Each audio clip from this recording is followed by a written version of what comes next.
تو 2 रकत नमाज तवस्सुल, रकत अव्वल में अलहम के बाद 1 मरतबा सूरह इन्ना अंज़लना, रकत दोवम में अलहम के बाद 1 मरतबा सूरह इन्ना आतैना।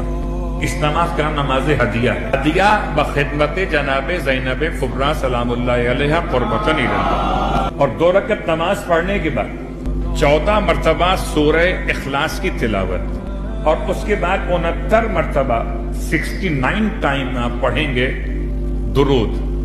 और ये 3 अमल फिर हदिया करेंगे जनाब ज़ैनब कुबरा की बारगाह में, फिर अपनी हाजत तलब करेंगे।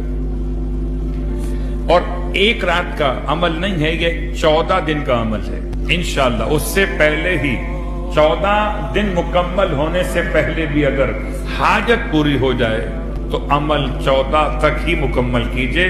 कि पहला हिस्सा तमन्ना में था, बाद का हिस्सा शुक्राने में हो जाएगा।